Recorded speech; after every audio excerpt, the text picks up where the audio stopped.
What is good, guys? Welcome back to another full trade recap. Today I took two trades, one very small winning trade and one full winning trade to full 1R. I'm going to break down exactly the trades I took, how you could catch the exact same trades as me today, and how I saw the market all the way from market open through the market, changing my conditions, and how you can trade the exact same way that I do. So let's jump into my analysis here, starting at market open, which was right here.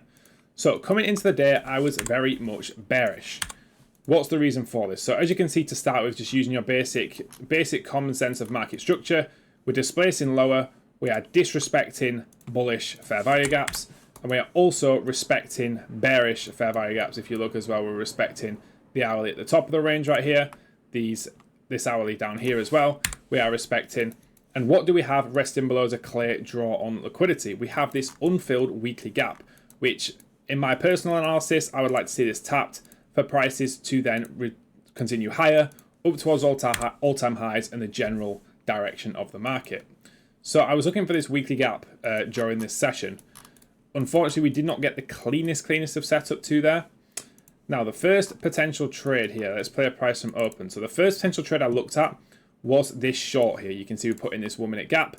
We had a 930 wick below. There's a few reasons why I faded this setup. So you can see we're delivering out this 15-minute gap here. Price is respecting this 15-minute gap. We've also swept out a high inside the 15-minute gap. And if we play a price here, you can see we shoot through it. So why do I not take this trade?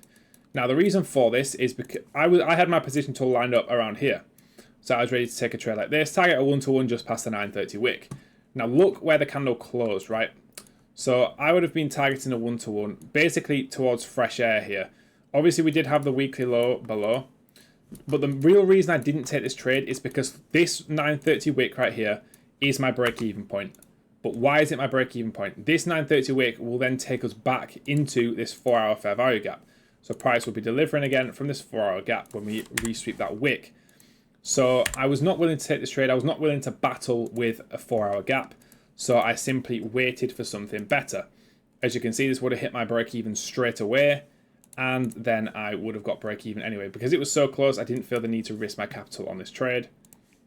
So I simply waited. There was also a long position here, which I don't think was great. I mean, it made sense. If you look on ES, we had so much built-up liquidity on ES here above, which was actually really nice. But I did not like the 1 minute here, simply due to, as I've explained, it's so against my high time frame bias, so I wouldn't really be looking to long here. I'm very much married to this unfilled weekly gap. So I either short to the unfilled weekly gap, or I long from the unfilled weekly gap. Those are my two options here, and I'm not really open to anything else. And as you can see, that would have got break even. And then this is the first potential trade, this 1 minute short. Now, I didn't take this trade. I didn't hate the trade idea, but I didn't like the trade idea simply because of ES again. I mean, I don't usually use ES for reasons to not take trades, but this was super strong, and I think we could have easily retraced from this. And if you also look on ES here, we have already tapped into the weekly fair value gap. So I thought ES was definitely in a spot of distribution higher here. So I faded the 1 minute shorts for that exact reason.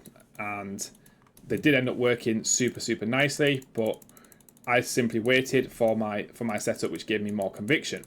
Which brings us to the first trade I took. You can see we had this 5 minute short. Now, on the face of it, this 5 minute continuation short. On the face of it, this looks pretty poor. We're deep in discount. We have two stack lows here to target, and then obviously we have the unfilled weekly gap resting just below. So what are we actually delivering from here? Why is this such a high quality setup? Now, for one, we are delivering comfortably from premium and 50% of this range. On the 5 minute time frame, we've just tapped into this unfilled 5 minute right here. On the 3 minute time frame as well, we're delivering perfectly from this 3 minute gap. And to give us that little bit of extra confidence, you can see that we have swept out a high inside of a fair value gap on the 1 minute time frame. So this was a perfectly nice setup. Personally, I went pretty wide with a stop loss on this. I went for about 50 to 60% of the wick on the candle close, then targeted the weekly gap. Now, this was only a partial win for me. The reason being is that when price displaced lower here, I trailed my take profit, but I only trailed 50% of my position because I wanted to give this room to run. So I ended up getting stopped in profit somewhere around here. So it was about a 0.4, 0.5 R win on this trade because obviously only 50% of my position got stopped. And I was very confident this was going to run, which is why I left my position on. I would usually just close at 1R here if we didn't have a super strong draw. But this unfilled weekly certainly is classed as a super strong draw for me, so I simply just let it run. I was very confident, and as you can actually see, if I didn't go break even at all in the end, I believe I would have ended, I would have ended up getting full TP on this trade if I didn't go break even at all. So this was a very good trade idea in my opinion.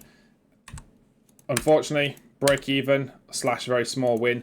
Another pretty good setup I think you could have definitely took just simply based on the draw and liquidity here was this 2-minute short here. We were delivering from this 5-minute rejection wick. As you can see, we put in that nice 5-minute rejection wick here. Price delivered from this super nicely, respected the short setup that I was previously in, and then gave us a potential 2-minute short right here that you could have took down to the weekly lows that finally ended up working out to full TP. I obviously just got stopped at break even. I didn't personally take this trade. So this was actually the long position that I ended up taking that got me my winning day and my 1-to-1 risk to reward. So if you look here, we swept out the weekly low, right? And then we actually came down and re-swept out this weekly low. Not only that, but if you actually look on ES right here, you can see that we had an SMT right here, an internal SMT. So NQ had swept this low, ES had not. So we had an internal SMT there, and we had our 2-minute gap. And at the time of entry here, so not there, but there on this candle close here, price had just put in above an unfilled 15-minute fair value gap.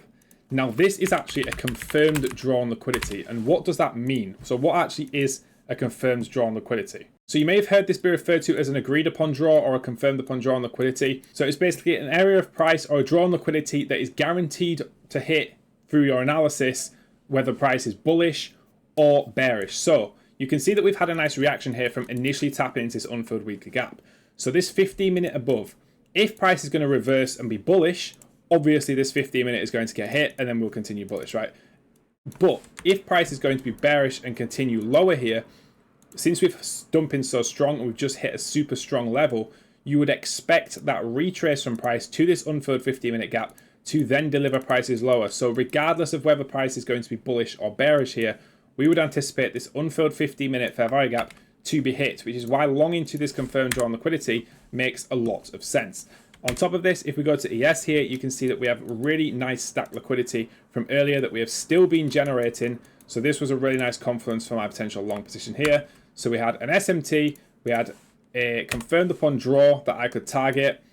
We had a V-shaped inversion at the lows. You can see it literally took 2 candles to inverse. And I simply entered on this candle close. Stop loss I put just below this wick around it.